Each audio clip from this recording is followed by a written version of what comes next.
The Double Stratagem. By Saburo Koga. The Hidden Helper. Young Michio's father was Takeo Nishina, a major in the Imperial Japanese Army. Major Nishina, however, seldom wore his uniform, for he was engaged in a special assignment. His duty was to watch and guard against dangerous spies who had entered Japan from abroad and sought any chance to steal the empire's military secrets. Major Nishina and many others kept tireless watch over such formidable enemies day and night.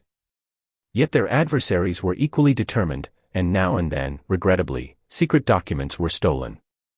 Whenever such a misfortune occurred, Major Nishina exhausted every possible means, invariably recovered the papers from the enemy, and saved his country from danger. But whenever he succeeded in such difficult and dangerous work by the narrowest of margins, he always had a hidden helper. Who was it that aided Major Nishina, fought enemy agents and spies, and always brought him final victory? Read the story that follows, and I am sure you will discover the answer. A Critical Order. One day in December, as the year Showa X was drawing to a close, Major Nishina was summoned to a secret conference room at General Staff Headquarters. The Chief of the General Staff, together with the heads of every bureau and section and the other senior officers, sat in a row inside. As though by common agreement, all wore deep furrows between their brows and looked troubled. An indescribably oppressive atmosphere filled the entire room. Major Nishina first stood rigidly at attention and saluted the Chief of the General Staff, then turned and saluted each of the other superior officers. With a face that seemed the very image of solemnity, the Chief stared steadily at the Major and spoke in a grave voice. I hereby give you an order of the utmost importance. Success or failure bears upon the safety of the Empire. Major Nishina, for His Majesty the Emperor and the Japanese Empire, you are to overcome every hardship and carry out this mission even at the cost of your life. Sir. Stiffening at the Chief's unusually grave manner, Major Nishina answered. Documents containing the Imperial Army's most vital secrets have fallen into the hands of an agent of X country. You will recover them without delay. That is my order. The Chief of Intelligence will explain the details. Sir. Major Nishina bowed respectfully. The Chief breathed a sigh of relief and, his expression softening somewhat, continued. Major Nishina, this is an exceedingly difficult and dangerous assignment. An order is an order, but I also ask this of you personally. There is no one else who can accomplish it. I am counting on you. At those heartfelt words of trust from the Chief, Major Nishina's body grew more rigid still. Colonel Taneyama, Chief of Intelligence, took up where the Chief of the General Staff had left off. After describing the appearance and contents of the documents and explaining that they had to be recovered within 3 days at any cost, he added. The man who arranged the theft and now has the papers is plainly that Willard Simpson who lives in Bancho No. 6, Kojimachi. What, Simpson? That man? Major Nishina cried out. Willard Simpson was a cunning operator long suspected of being a military intelligence agent for a certain foreign country. The Major said to himself, this is a formidable enemy. But if I stake my life on it, what can I not accomplish? You may wonder why an enemy agent was neither arrested nor sent back to his own country, but simply left alone. It is a fair question. Yet however strong the suspicion that a man is a spy, nothing can be done without firm evidence. Since he is a foreign national besides, one false move would invite an immediate protest and cause troublesome international complications. But, you may say, if it was certain that this man Simpson had taken the secret documents, why not arrest him while searching his house? That too is a reasonable question. But consider this, would anyone serving as a spy, particularly a crafty man like Simpson, keep stolen papers close at hand? If they arrested him and searched his house only to find no papers, what would Simpson say? They would have no answer to whatever countercharge he chose to make. In short, the question was where the stolen secret documents had been hidden. Even if Simpson were arrested and questioned, he would never disclose it readily.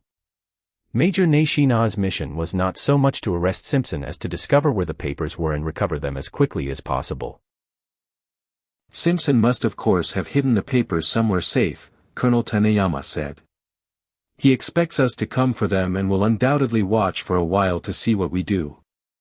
But if we delay, he will retrieve them from their hiding place and send them home. That would be disastrous. We must therefore locate the hiding place and recover the documents as quickly as we can. Understood. I swear I shall recover them without delay. Major Nishina spoke firmly, determination plain upon his face. Colonel Taneyama nodded with satisfaction. You must succeed. No, I am certain that you will. But be careful. Simpson is no ordinary adversary. His mansion, in particular, is said to be surrounded by a complete system of electrical burglar alarms. Touch the slightest thing, and the whole house rings. You must be exceedingly cautious. Thank you for the warning. Your Excellency, Nishina will now go and recover the vital documents. The Major saluted the Chief of the General Staff and all the assembled superior officers, then strode energetically from the room. Cat and mouse. The night had grown very late, and the neighborhood around Willard Simpson's mansion in Bancho No. 6, Kojimachi, lay as still as the depths of a mountain.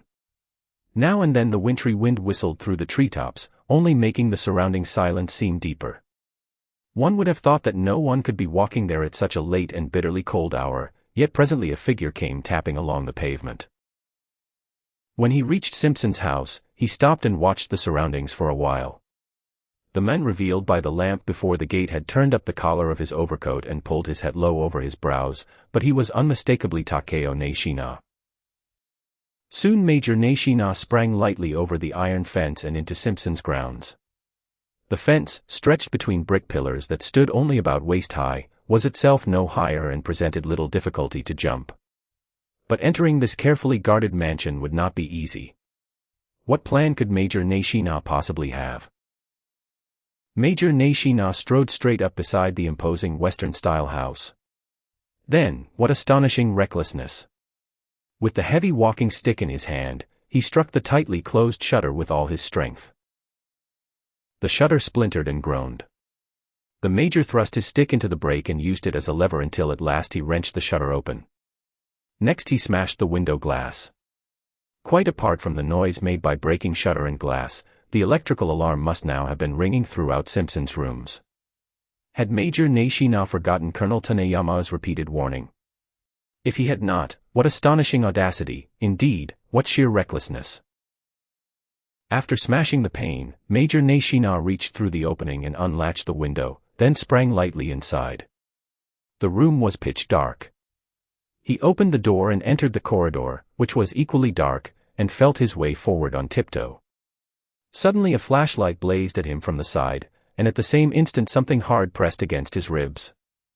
Startled, the Major raised both hands. The muzzle of a pistol was jammed into his side.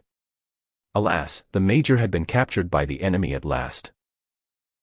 Ha, ha, ha. How good of you to come.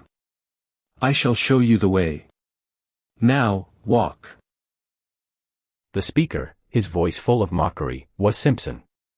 A spy to the core, he spoke excellent Japanese, though with a slight foreign accent. With the pistol pressed against him and both hands still raised, Major Nishina was driven forward. At length the Major was forced into what appeared to be Simpson's sitting room. Simpson searched his pockets and took away the pistol he carried. Do sit down. Simpson indicated a chair before him. Major Nishina looked bitterly frustrated, but sat as he had been told. Simpson dropped heavily into an armchair opposite the Major and, keeping the pistol trained on him, said, You are soldier, yes. What have you come here to do? The Major clenched his teeth and made no reply. You need not answer. I know. You came to take back the secret documents, did you not? You look very bitter. But your methods are crude. My mansion has electrical alarms. It is not easy to break in. Still, you are a Japanese soldier and, as expected, very brave, to come here all alone. Enough, the major said impatiently. I have failed. I have nothing to say and nothing to ask. Do what you please with me, and be quick about it. Ha, ha, ha. A Japanese soldier is not merely brave. He is a very stubborn loser. Ha, ha, ha. Seeing that his captive was helpless, Simpson spoke as a cat might toy with a mouse it had caught. I shall not kill you. Killing you would interfere with the work that remains. But I cannot let you go. Uncomfortable though it may be, you must stay in this house for 2 or 3 days. By then the stolen papers will have passed safely to my associates, and they will carry them home. Ha, ha, ha. As he spoke, Simpson pressed the bell on his desk. Soon there was a knock at the door, and a tall foreigner with a savage-looking face entered. Thornton, show our guest to the cellar. Simpson gave the order in a foreign language. His subordinate Thornton nodded silently, drew a large pistol from his pocket, pointed it at Major Nishina, and said in broken Japanese. This way, please. The major rose without flinching, as though fully resigned to his fate. Escorted by Thornton, he had nearly reached the doorway when Simpson, for some reason, suddenly called him back. Soldier, wait a moment. After coming all this way, you must find it terribly disappointing to be put straight into the cellar. As thanks for your visit, I shall tell you where the secret documents are. Those most precious papers of your country are being held for collection at the Kojimachi post office. That will make a fine story to take with you. Are you not grateful? Major Nishina bit hard on his lip. What a despicable man. Knowing that the major was a trapped mouse with no possible means of escape, Simpson maliciously revealed the location of the secret papers simply to torment him. Thank you, Mr. Simpson, the major said gently, though his eyes burned with anger. Now that I know, I can go to my cell in the cellar with an easy mind. The time will surely come when you regret having let that slip. Regret it? Ha, ha, ha. That is merely a poor loser's boast. To whom can you pass the information? Ha, ha, ha. I shall never regret it. Thornton apparently understood little of their exchange. As soon as Simpson finished, he thrust the pistol harder against the major and shoved him out of the room. A terrible device. Simpson watched Thornton lead Major Nishina toward the cellar prison. After a while, as though something had suddenly occurred to him, he started, left the room, and went to the window the major had broken to enter. He glanced all around and then, seemingly relieved, muttered in his own language. It was just that one man after all. No one else seems to have come. With much rattling, he somehow forced the broken shutter closed. Then he returned to the room, settled into the armchair, picked up a cigar from the desk, and began smoking at his ease. Yet for some reason he could not settle his nerves. The stolen secret documents were safely hidden, and the daring intruder was locked in the cellar. There should have been nothing to trouble him. Nevertheless, he had a strange feeling that something was about to happen. Simpson glanced restlessly around the room. Then he gave a cry and turned pale. In one corner stood a boy who had somehow slipped inside unnoticed, aiming a pistol directly at him. Hands up! The boy shouted. Simpson raised both hands high in bitter frustration. The boy approached him and took the pistol from his pocket. You fell into father's trap. He broke the window loudly on purpose so you would know he was coming in. While all of you were distracted by him, I slipped in behind him. You only just thought of checking the broken window, but you were too late. Now release my father. You are the son of the man who came earlier. Now that you mention it, the resemblance is strong. Simpson spoke with both hands raised high. His plan was to keep talking until the boy relaxed for even an instant, then spring at him and seize the pistol. But the boy would not fall for it. That's right. I am Major Nishina's son, Michio. Stop stalling and release my father. If you do not obey me, I shall shoot. Ha, ha, ha. Japanese through and through, even the children are remarkably brave. It is admirable that you would rescue your father. Ha, ha, ha. What are you laughing at? The boy drew his brows sharply upward. Very well. If that is how it is, I shall shoot you dead first and then rescue father. Young Michio was just about to pull the trigger with furious determination when Simpson cried out in alarm. Wait. You must not do anything so rash. If you kill me, you will be unable to save your father, or recover the secret documents. What? Struck at his weakest point, even the resolute Michio started and loosened the finger on the trigger. Seeing his chance, Simpson suddenly stepped forward and reached for a button on the desk. Do not shoot. Simpson shouted quickly. If you shoot, I shall press this button. And if I press it, your father is finished. What? What do you mean? Pressing this button activates an electrical mechanism that sends water pouring into the cellar. The room will fill before your eyes. It is built of reinforced concrete and has not a single window. Your father will drown. What? Young Michio's face went white. The hand holding his pistol began to tremble violently. Humph. Simpson sneered in triumph. Now you see that resisting me is useless. Hand me that pistol. If you do not, I shall press this button. It is a lie. A lie. Michio cried desperately. That is nothing but a bluff. You cannot frighten me with it. A bluff? Very well. If you say so, I shall show you whether it is a bluff or not. Simpson pressed the button on the desk. Now listen carefully. You will hear the water flowing into the cellar. Young Michio listened. Sure enough, from somewhere in the house came the rushing sound of water. It was plainly seeping up from the cellar. Mingled with that violent rush came a faint voice like a groan of distress. Stop it. Stop the water. Michio cried, biting his bloodless lip. Hurry, stop it. Ha, ha, ha. Simpson laughed viciously. At last you understand that I spoke the truth. But there is no need to panic. It takes about 2 hours for the cellar to fill. Water rising from the feet to the shins, from the shins to the knees, and then to the belly cannot be very pleasant, but your father can still breathe until it reaches the ceiling, so he will not die before then. We have plenty of time to settle matters between us. First, place your pistol on the desk. Young Michio glared fiercely at Simpson, his eyes burning with hatred. Yet there was nothing he could do.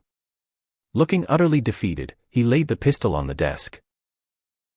Simpson quickly drew the pistol the boy had put down toward himself.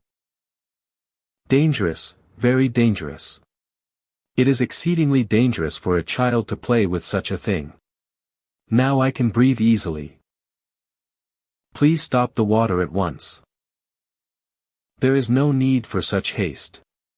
It takes a full 2 hours for the cellar to fill. By now the water must have reached his ankles.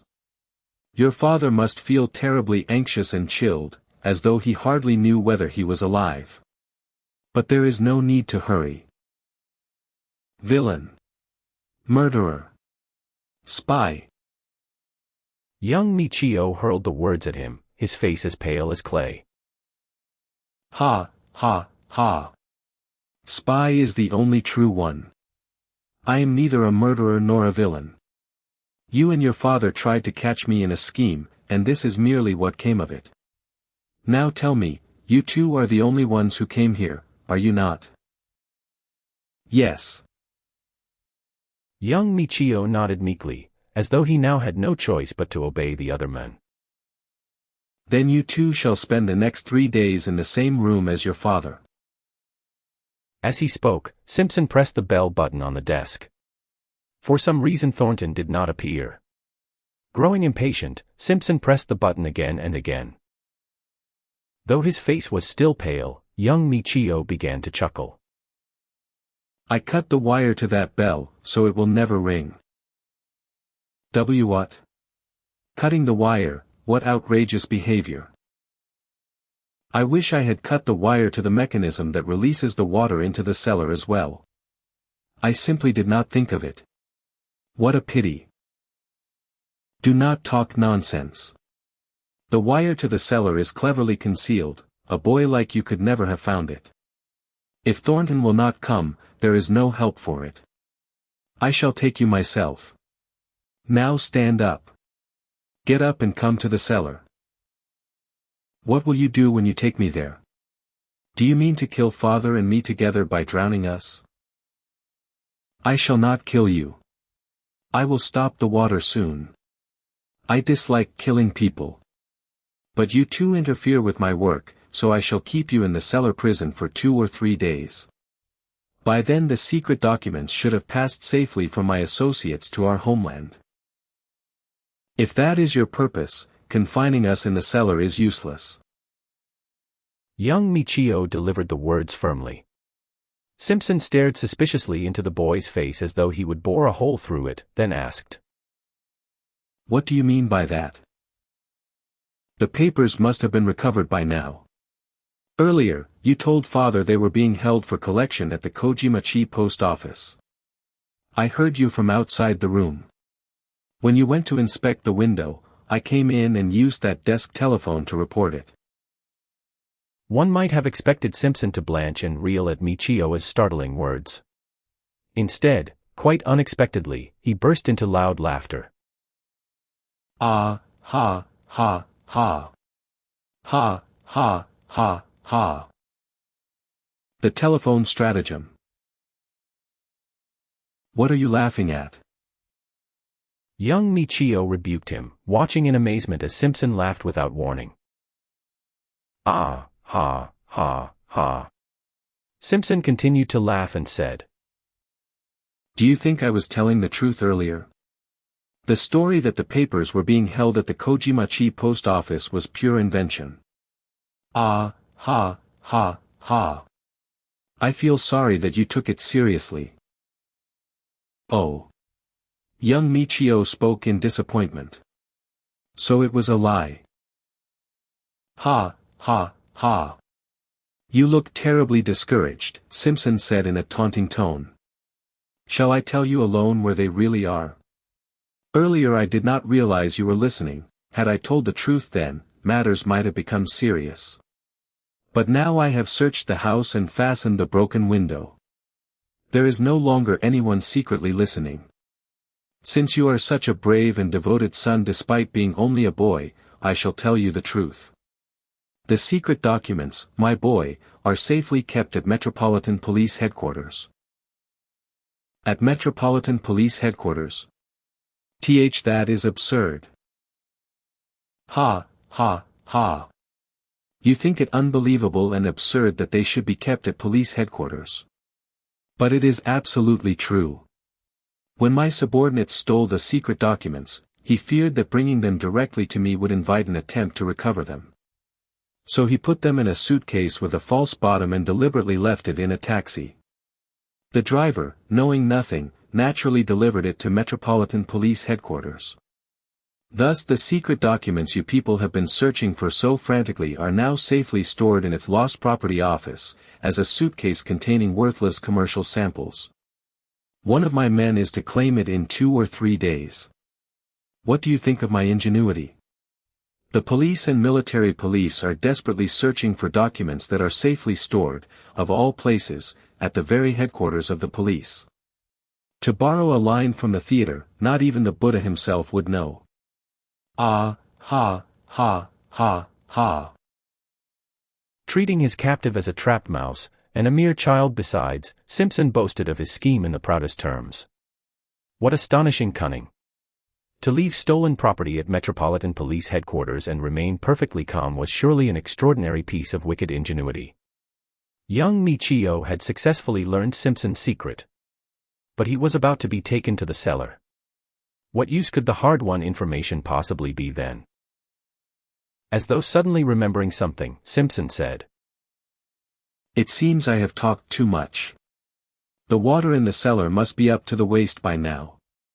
Come, I must put you inside and stop it."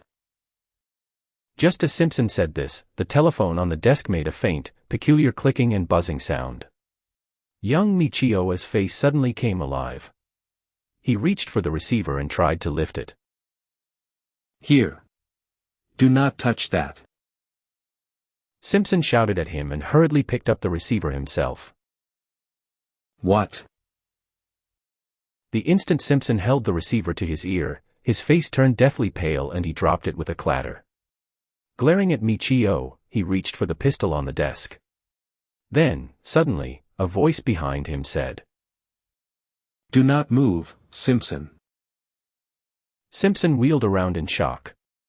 There, most unexpectedly, stood Major Nishina, perfectly composed and pointing the muzzle of a pistol at him.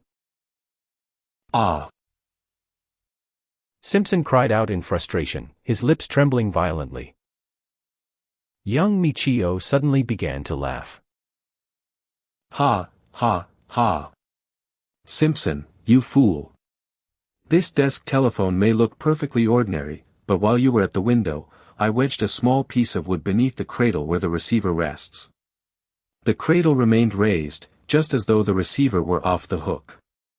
The proof is that when the call came just now, the bell did not ring, it only made that faint buzzing and clicking sound. What do you think happens when a telephone receiver is off the hook? Everything spoken in this room goes straight through to the exchange. And the exchange can connect the line wherever it pleases. You boasted that the documents were being kept at Metropolitan Police Headquarters and praised your own cleverness, never realizing that this telephone had been connected to the police and that they heard every word you said. Once I learned that the hiding place you gave earlier was false, I set this trap to make you reveal the truth. Father was never locked in the cellar prison. I lay in wait while Thornton was taking him there, held Thornton at pistol point, freed Father, and put Thornton in the cellar instead. The man who cried out in terror at the water was your own subordinate Thornton. I did exactly as Father instructed me. Our both being caught by you was all part of the plan.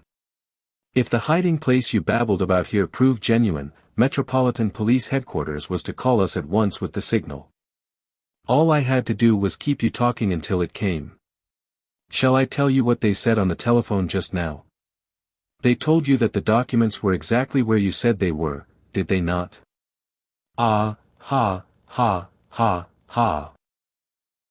As he listened to young Michio, Simpson grew paler and paler. At last he gave a single groan, ugh, and collapsed flat upon the floor. The Japanese Mystery Library. Classic mysteries from Japan in English. Subscribe to hear the next story.